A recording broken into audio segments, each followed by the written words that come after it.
नमस्कार बाबू, स्वागत है आपका हमारे चैनल पर। दिल्ली में यूं तो पारा जो है गर्मी का वो ऊपर चढ़ता जा रहा है, वहीं दूसरी तरफ सियासी पारा जो है वो भी ऊपर चढ़ता जा रहा है। दिल्ली की नॉर्थ ईस्ट से जो सीट है उस पर कांग्रेस पार्टी ने कन्हैया कुमार को उतारा है, उसके सामने बीजेपी से मनोज तिवारी होंगे। तो इस पूरे जो सीट का आकलन है जनता कैसे कर रही है, क्योंकि कन्हैया कुमार को लेके जिस तरीके से आक्रोश नजर आता है, जनता के बीच गुस्सा नजर आता है, क्या कांग्रेस पार्टी का उनका इस सीट पे उतारना जो दाव है वो सही साबित होने वाला है या फिर गलत? जनता हमारे साथ जान लेते हैं, कैसे देखते हैं नॉर्थ ईस्ट दिल्ली इस बार कन्हैया कुमार वर्सेस मनोज तिवारी, कैसे देखते हैं इसको?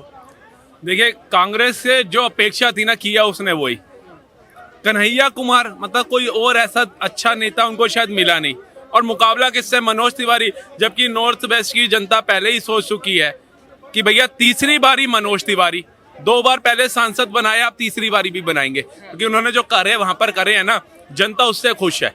और मतलब जो कार्य मनोज तिवारी जी ने करके दिखाए उसकी एक नाखून बराबर भी कार्य अगर कांग्रेस ने या अदर्स पार्टी जो है विपक्ष की आम आदमी पार्टी किए होते तो शायद उनको यहाँ धक्के नहीं खाने पड़ते, शायद गठबंधन की आवश्यकता नहीं पड़ती। और मनोज तिवारी के खिलाफ कन्हैया कुमार का आना मानो कि एक देशभक्ति आगे आतंकवाद खड़ा हो। बिल्कुल, वो कहाँ देशभक्ति की बातें करने वाले मनोज तिवारी जी, जो सनातनियों को राम भक्त की भक्ति में डुबोने वाले मनोज तिवारी जी, और एक तरफ कन्हैया कुमार, भारत तेरे टुकड़े होंगे गैंग के लीडर, अफजल हम शर्मिंदा हैं, तेरे कातिल जिंदा है, ऐसों को समर्थन देने वाले हैं। भारत की जो कश्मीर में सेना है वो कश्मीर के अंदर बलात्कार करती है, ऐसी प्रवक्ता के तौर पर आकर के बोलने वाले कन्हैया कुमार। मतलब आप क्या बोलना चाहते हो? मतलब ऐसे इंसान जो अभी कुछ बना नहीं और उसकी विचारधारा ऐसी है, आप उसको एक सांसद, एक मंदिर कहा जाता है जिसको देश, उधर जाकर के बिठाना चाहते हैं कि दिल्ली का नेतृत्व वो करेगी। मतलब दिल्ली के इतने बुरे दिन मेरे को नहीं लगता कि आए हैं कि कन्हैया कुमार को उनको सांसद में भेजना पड़े। लेकिन जिस तरीके से जेएनयू में पढ़े लिखे हैं, छात्रों के नेता बनते थे, जेएनयू में जितने भी प्रोटेस्ट होते थे सबके लीडर बनते थे जेएनयू में, अब क्या पता कमान सौंप दी जाए, क्योंकि बार बार तो कहते हैं कि लोकतंत्र की हत्या हो गई है। भारतीय जनता पार्टी जो है लोकतंत्र की हत्यारी पार्टी है, युवा नेता है, कांग्रेस की तरफ से प्रेजेंट किए जा रहे हैं, क्या पता दिल्ली की जनता मौका दे दे। देखिए, अगर इतने ही अच्छे कारागार नेता होते हैं तो बेगूसराय से लात मार के ना भगाए जाते बिहार से। वहां इलेक्शन लड़ चुके हैं, लात मारी गई। और बताइए, एक गरीब तबके का रोना रोने वाले कन्हैया कुमार जी जेएनयू के छात्र बोलते हैं नेता रहा हूं, जेएनयू में आपने कौन सा ऐसा काम किया है वहां रह करके देश हित का, ये भी तो बताओ। उसी जेएनयू से ही तो नारे लग रहे थे, अफजल हम शर्मिंदा है, तेरे कातिल जिंदा हैं, आजादी आजादी है, और भारत तेरे टुकड़े होंगे। ये जेएनयू से ही आपने नारे लगवाए थे, किसी बाहर देश से तो नहीं लगवाए।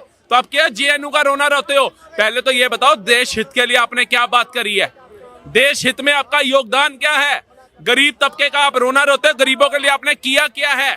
आप बताइए, आपने तो अपना महल सुना है बिहार के अंदर बड़ा अच्छा बना लिया, उन गरीबों के लिए क्या है जिनकी छाती पे पैर रख करके नेतागिरी में उतरे? आप बताओ।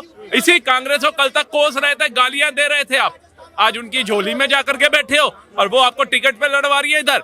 आप ये देखो, मैं तो भारत की जनता क्या दिल्ली की जनता में अगर इनको उतारा है ना, उस जनता से अपील करता हूं कि कम से कम सोचना, जिसकी विचारधारा अभी कुछ नहीं बना है तो ऐसी है। भगवान ना करे अगर आप लोगों ने गलती से इसको अपना वोट दे करके इस बंदे को अगर सांसद भेज दिया तो ये किसके लिए काम करेगा, इसकी सोच क्या होगी, इसका विचार क्या होगा? कन्हैया कुमार नैया पार लगा देगा मतलब कांग्रेस? अरे नैया पार लगानी होती तो कम से कम बिहार की लगा देते। बिहार की स्थिति क्या है आज ये भी तो बताओ। बिहार की क्या स्थिति है? बिहार की तो नैया पार नहीं लगाई, अपनी नैया पार लगा ली। ये काम इन्होंने अच्छा किया। आजकल प्राइवेट जेट में घूमते हुए नजर आते हैं, लग्जरी बसों लग्जरी गाड़ियों में घूमते हुए नजर आते हैं। कल तक साइकिल में कहते थे मेरी बैठने की औकात नहीं है, इतने गरीब परिवार से हूँ, तो आजकल लग्जरी गाड़ियां कहाँ से आ रही हैं? 5 स्टार का खाना खाते हुए नजर आते हैं, कहाँ से आ रहा है ये भी तो बता दो। अच्छा, अभी कुछ दिनों पहले उनकी रैली में प्रधानमंत्री मोदी को लेकर एक सवाल पूछा गया और उस रैली में मोदी जी को गाली दी गई, तो अब शब्दों का इस्तेमाल किया गया मेन स्ट्रीम मीडिया में, और उसके बाद भी वो हंसते हुए नजर आए, कोई उन्होंने कुछ शब्द बोला ही नहीं एक बार भी अपने कार्यकर्ताओं को। मैं आपको क्या बता रहा हूँ, मोदी, ये लोग पता क्या, ये ऐसे दोगले हैं ना, इनके ऊपर अगर कोई कार्रवाई हो जाए तो हमारा संविधान भी खतरे में आ जाता है, लोकतंत्र भी खत्म हो जाता है। इसी भारत में भारत तेरे टुकड़े होने के नारे लगाए गए थे, कितना संविधान खतरे में था, कितना लोकतंत्र खतरे में था कि आपको जेल डाला। हमारी सेना बलात्कार करती है, आप ही ने बोला था, कितना आपको जेल में डाला। ये संविधान, ये बाबा साहब का जो संविधान है ना भारत को दिया गया, ये उसी की आजादी है कि आपको इतना बोलने का मौका मिलता है। प्रधानमंत्री को मार डाला जाएगा, प्रधानमंत्री खत्म कर देंगे, उनकी माता जी को तक नहीं छोड़ा गया, टिप्पणियां करी गई, उसके बाद भी वो संविधान ही है जो आपको छूट दे रहा है इतनी। अगर संविधान नहीं होता, संविधान खतरे में होता ना, आप लोगों को इतनी बोलने की हिम्मत नहीं थी।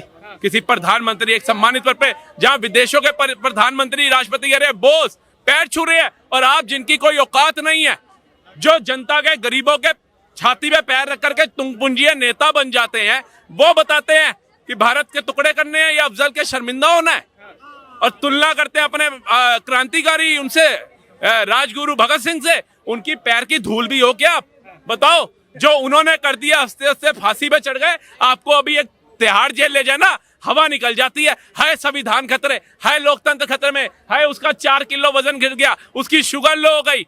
उनसे पूछो जिनसे तुलना कर रहे हो, जो हंसते हंसते बड़ी जवानी में झूल गए फांसी पे। है कहते हैं लाखों ने गोलियां और करोड़ों ने लाठियां खाई हैं, भगत सिंह, राजगुरु और सुखदेव ने अपनी जान गंवाई है, पर कुछ दोगले आकर के कहते हैं आजादी हमने दिलाई है। अरे उनके मुकाबले होते तो तुम झूल गए होते, फोटो में होते। समझ आई? आपने भी कहीं ना कहीं इशारों में केजरीवाल की बात की। तो आतिशी कहती है कि दिल्ली में तो राष्ट्रपति शासन लगने वाला है बहुत जल्दी, भारतीय जनता पार्टी जो है प्लानिंग कर रही है पूरी, और राष्ट्रपति शासन लगाने वाली है दिल्ली में। देखिए, अगर देश का ही आप देश में रह करके गद्दारी करोगे, आप ये देखो, दिल्ली की जनता ने केजरीवाल के ऊपर इतना भरोसा जताया था जितना किसी पार्टी पे आज तक किसी राज्य की जनता ने नहीं टिकाया होगा। और जनता ने इनकी तुलना कर दी, वो नायक पिक्चर आई थी उसके अनिल कपूर से, और ये अमरीश पुरी के भी बाप निकले। देख लो आप, वो नायक, उसको जनता ने दूध से नहलाया, बिठाया, उसका इतना, उसने एक दिन के अंदर सब कुछ कर दिया, जनता की सुनी। इन्होंने कहाँ सुनी? यमुना जी में पिछले 10 साल से डुबकी लगाने को कह रहे हैं। अब यमुना जी के पास से निकल के दिखा दो भाई साहब, यूं जाना पड़ता है। गंगा के समान हमारी माँ है, कितने राज्यों की प्यास बुझाती है। आप जा करके देखो, गली मोहल्ले का हाल देख लो। बादल बनता है ना, गली मोहल्ले के लोग कांप जाते हैं, अरे भैया ईंटें ले आओ, बोरे ले आओ, घरों के अंदर पानी घुस जाएगा। ये स्थिति है दिल्ली की जनता की। आपने किया क्या है विज्ञापन के अलावा, ये बता दो आप। वो तो कहते हैं एलजी रोक देता है और भारतीय जनता पार्टी रोक देती है, कुछ काम नहीं करने देते। विज्ञापन देने देती है, द्वारका में हज हाउस बनाने देती है, वक्फ बोर्ड को 100 करोड़ देने देती है, मौलानाओं को सैलरी देने देती है, आपके ही नेताओं के परिवार वालों की भर्ती होने देती है, आप ही के काफिले चलने देती है, आप ही के अंदर 52 करोड़ का शीश महल बनाने देती है, लेकिन आपको काम नहीं करने देती। चलो दिल्ली नहीं करने देती, वो तो पंजाब पूर्ण राज्य है, वहां की स्थिति बता दो, वहां की स्थिति बताओ। नशा खत्म करेंगे, हो गया। पहले तो लड़के नशा कर रहे थे, आजकल लड़कियां देख रहा हूँ स्कूल की इंजेक्शन ले रही हैं।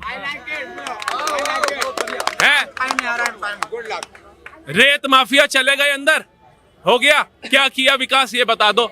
आज वहीं की जनता आपको कोस रही है जिसने सीट पे बिठाया था। क्यों? वो तो पूर्ण राज्य उधर के। अच्छा, जन लोकपाल तो आपका मेन मुद्दा था, वो पूर्ण राज्य है। उधर कौन सा एलजी रोक रहा है, कौन सा मोदी रोक रहा है, कौन सा उधर अमित शाह रोक रहा है? क्यों नहीं करते जन लोकपाल? किसने हाथ बांधे हुए हैं? पंजाब की स्थिति देख लो, पंजाब कहाँ था, है उभरता पंजाब, पूरी दुनिया के नक्शे में नंबर 1 हर एक चीज में। आज पंजाब की स्थिति कहाँ है? देखो, वो पंजाब जो देश के हर एक योगदान में सबसे पहले नजर आता है। आज भी कोई आपदा आ जाए, पंजाबी सिख सरदार आपको सेवा करते नजर आएंगे। हमारे आजादी के टाइम भी सबसे ज्यादा आहुतियां शहीदियां देने वाले वो, आज उसकी स्थिति क्या कर रखी है? पंजाब के लोगों को भी सोचना पड़ेगा। उन्होंने एक मानसिकता बना ली है इन नेता, तटपुंजिया नेताओं को देख करके, मोदी दुश्मन, मोदी दुश्मन, मोदी को मत लाना, आरएसएस ये वो। अरे मोदी दुश्मन करतारपुर साहिब डोर, उसको क्या जरूरत थी? रूपवे हेमकुंड साहिब जी में क्या जरूरत है उसको? बाल दिवस के रूप में आह्वान करने का क्या जरूरत है? हमें नहीं पता था, हम भी पंजाबी है, दिल्ली की है पैदाइश, हमें नहीं पता था कि भैया 4 साहिबजादे कौन थे, गुरु गोविंद सिंह जी के साथ क्या हुआ था, उनका क्या योगदान था। एक मूवी आई 4 साहिबजादे, पता चला। उसके बाद ये मोदी जी ने जब 4 शहीदों का आह्वान किया, तब हमें पता चला बाबा अजीत सिंह जी कौन थे, बाबा जुझार सिंह कौन थे, बाबा फतेह सिंह कौन थे, बाबा जोरावर सिंह कौन थे। ये चारों नाम तो हमें तब पता चले, और आज हमें गर्व होता है कि भैया सिक्खी जो जिसका योगदान हम जीवन भर नहीं भूल सकते, ये योगदान था। परिवार का परिवार वार दिया। आप लोगों ने क्या बताया? बाबर महान, अकबर महान, हुमायूं महान, इसके अलावा अगर कुछ बताया तो बताओ।